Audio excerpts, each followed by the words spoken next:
એક બ્રાહ્મણ દેવતા છે. આસિત કિરાત નગરે બ્રાહ્મણો જ્ઞાન દુર્બલ. કિરાત નામનું નગર છે, એમાં જ્ઞાન દુર્બલ એવો બ્રાહ્મણ રહે છે. આ મટ્ટો છે પણ જ્ઞાન નથી.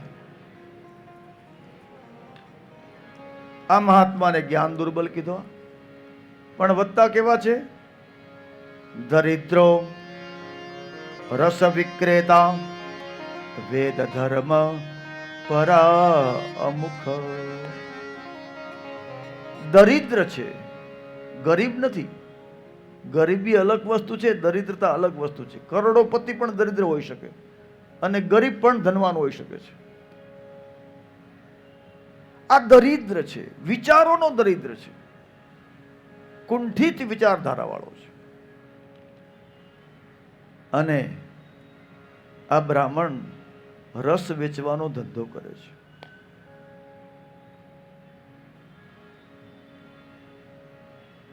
શ્રી રામાયણજીમાં તો પહેલી વંદના બ્રાહ્મણ દેવતાની કરી છે.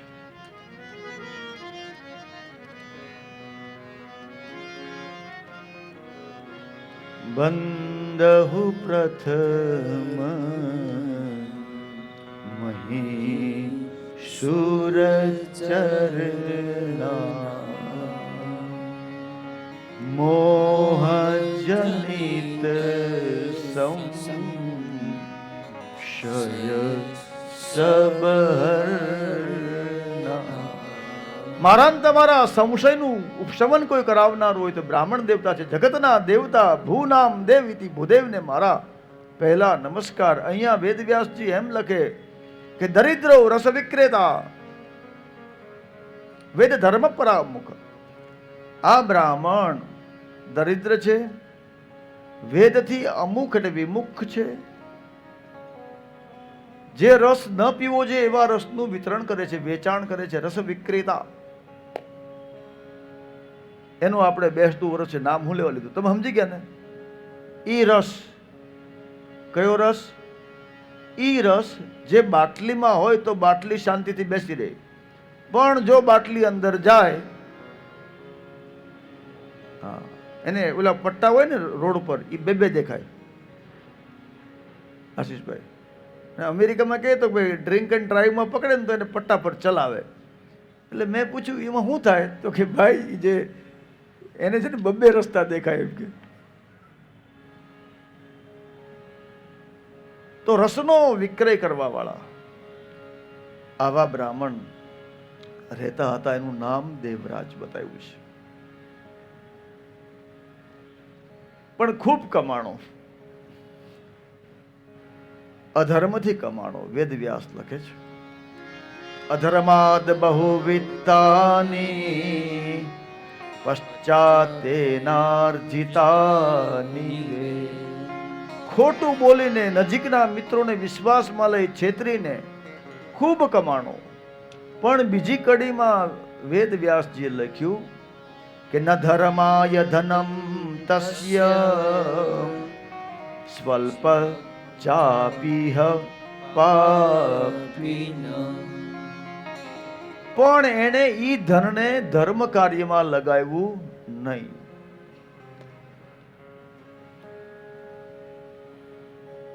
આ ધનનો નિયમ છે કે જે રસ્તે આવે ઈ રસ્તે જાય. આપણે અહીંયા કથા મંડપમાં ક્યાંથી આવ્યા? સામેથી આવ્યા ને આપણે બહાર જવું તો ક્યાંથી જશું? ત્યાંથી જ જઈએ. આ બ્રાહ્મણના ઘરમાં આવેલા ધનની ગતિ વિચિત્ર હતી, એટલે આ ધન વિચિત્ર રીતે જ જાય. આને ધર્મ ન કરી શક્યો, કારણ ન ધર્માય ધનંતસ્ય સ્વલ્પચ્ચા પાપી પાપીન. પાપ વૃત્તિથી કમાયેલું ધન હોવાથી ધર્મ કાર્યમાં લાગ્યો નહીં અને બગડ્યો. ખોટા ધનને કારણે બગડ્યો. પોતાને પત્ની, બાળકો, માતા પિતા છે છતાં પણ એ પરસ્ત્રીના સંપર્કમાં આવે છે. આસને શયને પાને ભોજને ક્રીડને તથા એની સાથે દંપતીની જેમ રહેવા લાગ્યો છે. એટલે માતા પિતાને ચિંતા થઈ એટલે વારંવાર એને સમજાવે કે ભાઈ આપણે બ્રાહ્મણ કહેવાય, આ આપણને ન શોભે. તારા નાના નાના બાળકો છે ફૂલ જેવા, એને ખબર પડે તારા પરાક્રમની તો એને દુઃખ થશે. પણ જેની મતિ ભ્રષ્ટ થઈ ગઈ છે, જેની બુદ્ધિ ભ્રષ્ટ થઈ ગઈ છે, એવા દેવરાજે કોઈની વાત માની નહીં. માત્ર પિત્ર તથા પત્ન્યા વારિતો પુનઃ. પછી માતા પિતાએ એની પત્નીને કીધું કે બેટા તું સમજાવ ને, તારું કંઈક માને તો. વારંવાર પત્ની સમજાવે, પણ જે બાપના ન વેળા એ બેટાના થોડા મળે. પત્ની કહેવા જાય તેની હારે ઝઘડો કરે છે, ક્લેશ કરે છે. એટલે પત્ની રસ્તો કાઢ્યો કે ચાલ મારા બચ્ચાઓને કહું. ઘણી વાર બચ્ચા કહે ને તો બાપ મોટો પડે. એના બંને બાળકો કહે પપ્પા તમે રાત્રે કેમ મોડા આવો છો? બાળકોને શું બોલતા આવડે? પણ છતાં આ દેવરાજ બ્રાહ્મણમાં કોઈ પણ જાતનો સુધારો ન આવ્યો. નામ મન્યતઃ વચસ્તેષાં પાપ વૃત્તિ પરાયણ. આણે કોઈની વાત માની નહીં અને પાપમાં પરાયણ રહ્યો. કોઈ પણ વસ્તુ એને ન લાગી, એને વાત જ ન સાંભળી. અને એક દિવસ પોતાની મિત્ર મંડળીને વાત કરી, એટલે બધા મિત્રોએ મીટિંગ કરી અને રસ્તો કાઢીને સલાહ આપી, કાંઈ ન કરાય, બધાને મારી નખાય. આહા, ખોટો સંગ થાય ને તો એ ખોટું જ આપે તમને. અને આ વિચાર એને ગમી પણ ગયો, કારણ કે ખોટી વૃત્તિથી જીવવા વાળા વ્યક્તિને ખોટા વ્યક્તિની વાત વધારે પસંદ પડે છે. એટલે ખોટું કાર્ય કરવા માટે વેદવ્યાસ લખે છે. આ બ્રાહ્મણ તૈયાર થાય છે. એકદેર્ષાવશાદ રાત્રો, ખૂબ ઢીચું તીક્ષ્ણ છરો લીધો. એક હાથમાં બાટલી, એક હાથમાં છરો. રાત્રે 12 વાગે આવીને દરવાજાને લાત મારીને દરવાજો ખોલી નાખ્યો. બુઢી માં મારો દીકરો આવે ની રાહ જોતી હતી. માં સમજે પેલા ગળું કાપી નાખ્યું. પિતાજી બોલવા જાય, હર હર હર, ત્યાં તો બાપને વધેરી નાખ્યો છે. એકદેર્ષાવશાદ રાત્રો માતરમ પિતરમ વધુ.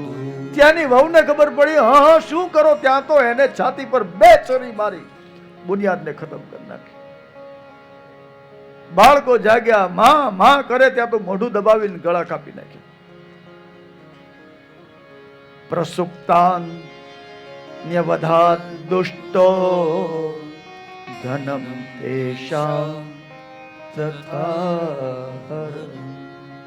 બધું ધન પોતાના ઘરમાંથી ચોરી કરી ગયો, જેથી કરીને એવું લાગે કે ચોરો આને બધાને મારીને જતા રહ્યા છે, ચોરી થઈ છે. આ રીતનું અધમ કૃત્ય, માતૃ હત્યા, પિતૃ હત્યા, પત્ની હત્યા, સંતાન હત્યા, બાળ હત્યા, અને આ બધાય બ્રાહ્મણો બ્રહ્મ હત્યા, ભયંકર પાપનો ધણી આ દેવરાજ બની ગયો છે. અને આ સંસારમાં બધાય છોડી દે, પણ પાપ કોઈને છોડતું નથી. પાપ પીપળા ઉપર ચડે ત્યાંથી પોકારે. ટૂંક સમયમાં જે સ્ત્રીઓ સાથે રહેતો હતો એ સ્ત્રીઓ એને દગો દે છે. બધું જ દ્રવ્ય કુલટાઓ લઈને જતી રહી. રાતોરાત બ્રાહ્મણ દરિદ્ર થઈ ગયો છે. ઉંમર વધી ગઈ, અવસ્થા વધી ગઈ, નિર્ધન થયો, રોગગ્રસ્ત થયો છે. એટલે વિચાર આવ્યો કે હવે મને આ ગામમાં ફાવે એમ નથી, હવે ગામ બદલી નાખું તો મારો ભાગ્યનો ઉદય થઈ જાય. સાહેબ, ગામ બદલવાથી ભાગ્ય ઉદય થતા હોય તો બધા દર 2-2 વર્ષે પાપ કરીને બીજા ગામમાં વયા જાય. પણ પછી વિચાર આવ્યો કે હું તો બ્રાહ્મણ છું, મારે તો મગાય. બ્રાહ્મણથી મગાય નહીં. કોઈ સદગ્રહસ્થને દાન આપવું હોય તો દાનનું પાત્ર બ્રાહ્મણ છે. સાધુ અને બ્રાહ્મણ દાનનું પાત્ર છે, એ માગણ નથી. આણે અર્થ એવો કર્યો કે અમે માગણ છીએ.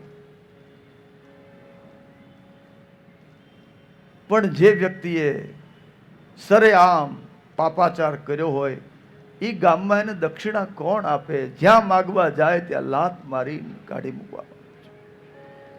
દર ઠોકર ખાવા લાગ્યું છે. સરવાળે ગામ છોડીને આ બ્રાહ્મણ દેવતા નીકળી જાય છે. હાલી હાલીને થાકી જાય છે. એક ગામ આવે છે. પણ એના માતા પિતાના પુણ્ય હશે. વેદવ્યાસ લખે છે,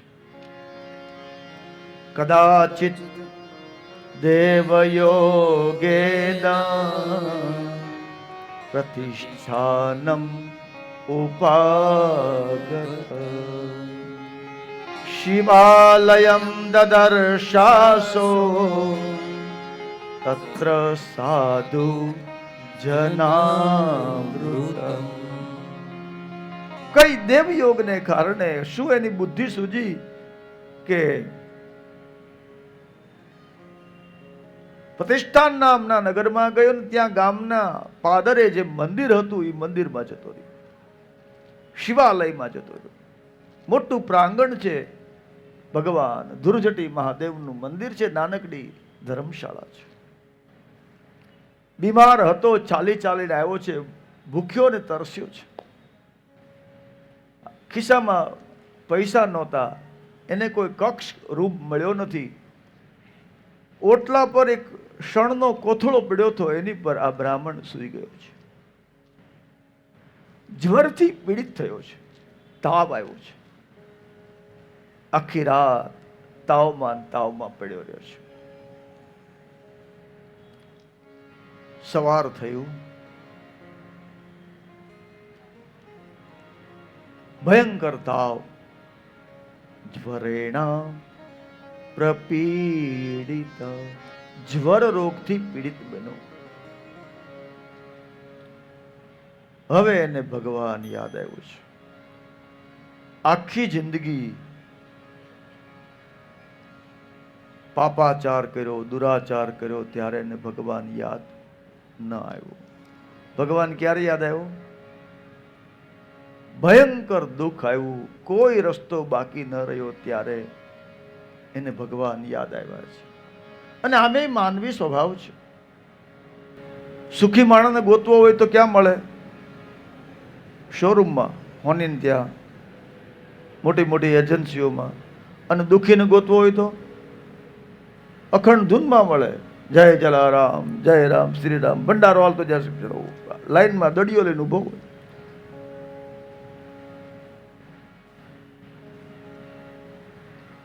આ માણસને ભગવાન યાદ આવ્યા છે.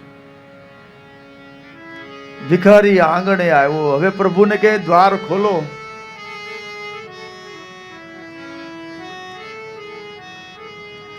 ભિખારી આંગણે આવ્યો, પ્રભુજી દ્વાર ખોલો ને.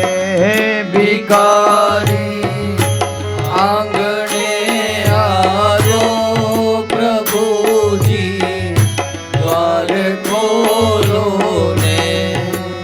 આમ કોઈના હાથે ન લે. હું આપણે ઘાટકોપરમાં પહેલી વખત છીએ એટલે આપણને કઈ ખબર ન હોય. નવીનભાઈ, જયેશભાઈ, આની સિસ્ટમ તાળી ન પાડો તમે, કારણ કે હું પહેલી વખત છું. આપણે ગામના નિયમ અલગ અલગ હોય. અમારા ગામમાં પહેલે તાળી પાડે, પછી અમે શરૂ કરીએ. પણ છતાં નિયમ હોય તો તાળી ન પાડવી, નિયમનું ઉલ્લંઘન કરવું નહીં. ભિખારી આંગણે આવ્યો, પ્રભુજી દ્વાર ખોલો ને. ભિખારી આંગણે આવ્યો, પ્રભુજી દ્વાર ખોલો ને.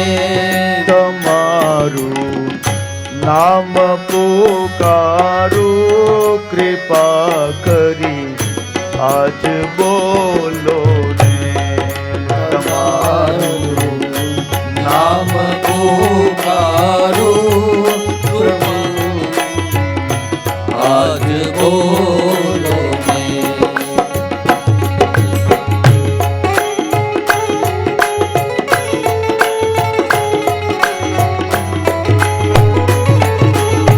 मीठी मीठी तालियों की सेवा देते हुए माँ अम्बा का स्मरण करें। आज पहला नौरता है।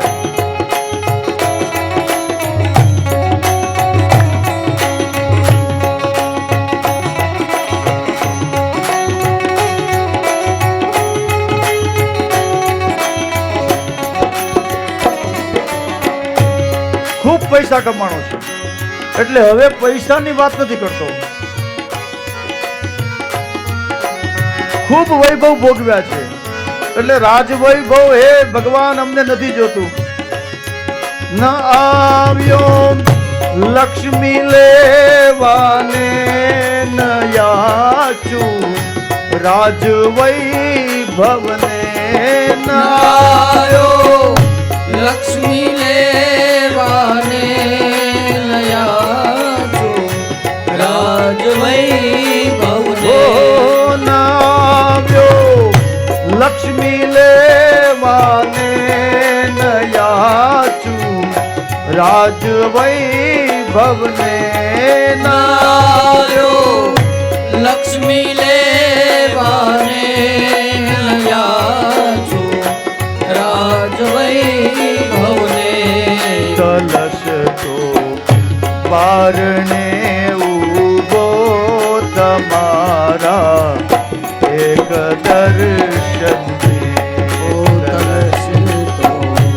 પારણે ઉભો તમારા એક દર્શન કલશ તો બારણે ઉભો તમારા એક દર્શન કલશ પારણે ઉભો તમારા એક દર્શન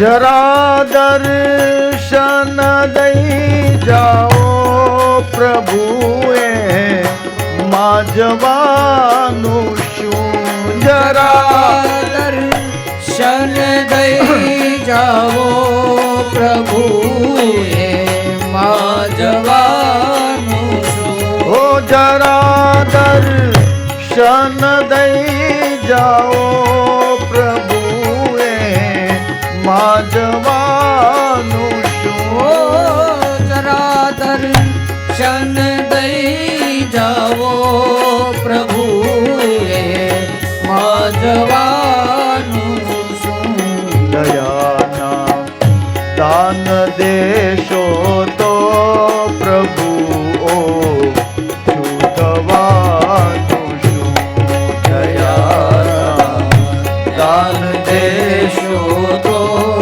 પ્રભુ સુધવાનું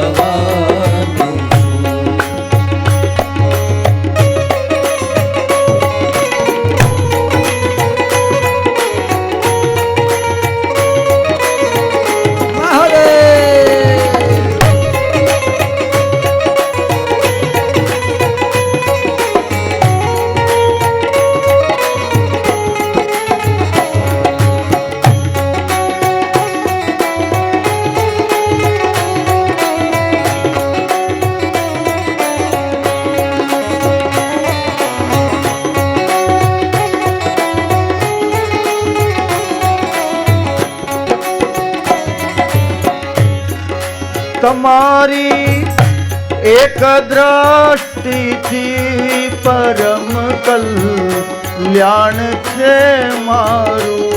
ઓ તમારી એક દ્રષ્ટિથી પરમ કલ્યાણ છે મારું. ઓ તમારી એક દ્રષ્ટિથી પરમ કલ્યાણ છે મારું. ઓ તમારી એક દ્રષ્ટિથી પરમ કલ્યાણ છે મારું. અખિલ બ્રહ્માંડના સ્વામી તને છે કોણ કહેનારું. અખિલ બ્રહ્માંડના સ્વામી તને છે કોણ કહેનારું. ભિખારી આંગણે આવ્યો પ્રભુજી દ્વાર ખોલો રે. ભિખારી આંગણે આવ્યો પ્રભુજી દ્વાર ખોલો રે. પ્રભુજી દ્વાર ખોલો રે. પ્રભુજી દ્વાર ખોલો રે. દ્વાર ખોલો. પાછો ખીજાણો ભગવાનને લે કે તમારી એક દ્રષ્ટિથી પરમ કલ્યાણ છે મારું. અખિલ બ્રહ્માંડના સ્વામી તને છે કોણ કેનાર. આર્તનાદ નીકળ્યો. સવાર પડી. હવે ઊભા થવાની તાકાત આ બ્રાહ્મણમાં નથી રહી. પણ જે આવે શ્રદ્ધાળુઓ આને જીવનમાં મંદિર ભાળ્યું નથી ક્યારે. પણ દૂરથી પોઠિયો નંદી દેખાય. બે શિંગડાની વચ્ચેથી મહાદેવનું શિવલિંગ દેખાય. એને થયું કે આ મહાદેવનું મંદિર હશે. મનસા ભગવાન શિવનું સ્મરણ કરે છે. પણ જેમ આપણા શિવલિંગજીની બાજુમાં કથા ચાલે છે એમ તે જ દિવસે ભગવાન શિવની કથાનો એ પ્રાંગણમાં પણ આરંભ થાય છે. બધા જ ભક્તો આવે છે પણ કોઈ બહાર નીકળતું નથી.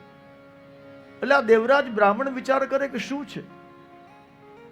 પણ ત્યાં તો સુંદર ભૂદેવ આવ્યા છે, મહારાજ આવ્યા છે અને વૈખરી વાણી દ્વારા ભગવાન શંકરની ગાથાનો આરંભ થયો છે. વેદવ્યાસ લખે શુસ્ત્રાવ સતતમ શૈવીમ કથામ વિપ્ર મુખોદગતા. જોર જોરથી ભગવાન મહાદેવની કથાનું ગાન શરૂ થયું અને આ દેવવ્રત દેવરાજ બ્રાહ્મણ પડ્યો એ કથા સાંભળે છે. ઘણો સમય જતો રહ્યો છે. 1 મહિનો કથા ચાલી છે. 1 મહિના સુધી આ બ્રાહ્મણે નથી જલ ગ્રહણ કર્યું, નથી અન્નનો દાણો લીધો. સતત કથા સાંભળે છે, ભગવાનનું નામ સ્મરણ કરે છે અને પડ્યો ભગવાનની કથાનું ચિંતન કરે છે. શ્રવણ, કીર્તન અને મનન ત્રણે ત્રણ વસ્તુ આ કરે છે. અને વેદવ્યાસ લખે કે 1 મહિનો થઈ ગયો છે. દેવરાજશ્ચ માસાંતે જ્વરેણે પીડિતો મૃત બધો યમ ઘટે પાસે નીતો યમ પુરમ બલા. આ બાજુ કથા ચાલે છે. મહારાજજી સુંદર ભગવાન શિવની ધૂન કરે છે કે સોમનાથ તમારી જય જય હો. સોમનાથ તમારી જય જય હો. સોમનાથ તમારી જય જય હો. સોમનાથ કુંભનાથ તમારી જય જય હો. કુંભનાથ તમારી જય જય હો. કુંભનાથ તમારી જય જય હો. મીઠી મીઠી વાણીથી ભક્તો તાળીઓ પાડે છે. મારા નાથ તમારી જય જય હો. મારા નાથ તમારી જય જય હો. મીઠી મીઠી તાળીઓ પાડો. આપણે બ્રાહ્મણ દેવતાને મુક્તિ અપાવવાની છે. તો ભોળાનાથ તમારી જય જય હો. ભોળાનાથ તમારી જય જય હો. હે ભોળાનાથ તમારી જય જય હો. ભોળાનાથ તમારી જય જય હો. ભોળાનાથ તમારી જય જય હો. ભોળાનાથ તમારી જય જય હો. એક દિવસ ગયો, 2 દિવસ ગયા, 3 દિવસ, અઠવાડિયું, આમ કરતા કરતા 1 મહિનો વીતી ગયો. માત્ર કાનમાં ભગવાન શિવની કથા, મુખમાં ભગવાન શંકરનું નામ, મનમાં ભગવાન શંકરનું સ્મરણ. 1 મહિનો થઈ ગયો, માસક ક્ષમણ થયું છે આ બ્રાહ્મણ દેવતાનું. અને યમના દૂતો આવ્યા છે. વેદવ્યાસ લખે છે, દેવરાજશ્ચ માસાંતે યમના દૂતો આવ્યા. અને આને તો યમના દૂતો જ આવે ને, કોણ આવે? બધો યમ ઘટે પાસે, એને પાશમાં બાંધવામાં આવ્યો છે. બળપૂર્વક બાંધીને લઈ જવાની તૈયારી કરે ત્યાં તો અદ્ભુત ઘટના ઘણી. ભગવાન મહાદેવ રુદ્ર શંકરના ગણો આવ્યા. હાથમાં ત્રિશૂલ, કપાળમાં ભસ્મ રમાવેલી, ગળામાં રુદ્રાક્ષની માળા. હર હર મહાદેવ, હર હર મહાદેવનો નાદ કરતા કરતા વેદવ્યાસજી લખે છે, તાવત શિવગણા શુભ્રા ત્રિશુલાશ્ચિત પાણિયા ભસ્મ ભાસિતા સર્વાંગા રુદ્રાક્ષા ચિત્ત વિગ્રહ. આવા દિવ્ય અને ભવ્ય ભગવાન મહાદેવના ગણો આવ્યા છે. મહાદેવના ગણોને ભાળીને યમના દૂતો ભાગવા લાગ્યા છે. મહાદેવના ગણોયાને કબજો લીધો છે અને ગણોને યમના દૂતોને ઠપકો આપ્યો. ત્યાં તો ધર્મરાજ આવ્યા. પ્રભુ આપ પધાર્યા, ધન્ય છે યમપુરી. સાંભળી લ્યો, વોર્નિંગ છે મારી. ભગવાન શંકરના ગણો કહે, અરે યમ કહે, ધર્મરાજ કહે, બાપા તમે શિવના દૂતો છો, આ પાપી પર નજર ન કરો. સંસારમાં કોઈ સારું કામ કર્યું નથી ને સંસારનું ખરાબ કામ આ બ્રાહ્મણે છોડ્યું નથી. તમે એની સામે ન જોવો, એના પાપ બળી જશે. ભગવાન શંકરના દૂતો બોલ્યા કે આ તો શંકરનું કહેણું છે કે મારા ભક્તને તમે લઈ આવો. આના મોઢામાં ભગવાન શંકરનું નામ છે, આના કાનમાં શંકરની કથા જાય છે, આના ચિંતનમાં શિવ સમાયેલો છે. હે યમના ગણો સાંભળી લો, આજ પછી આવી કોઈ પણ જગ્યાએ ઘટના હોય ત્યાં તમારે આવવાની મનાઈ છે. આ બ્રાહ્મણ દેવતાને શિવના ગણો કૈલાસમાં લઈ ગયા છે. અંતકાળે માત્ર ભગવાન શંકરનું સ્મરણ કર્યું અને કૈલાસમાં ગયું છે.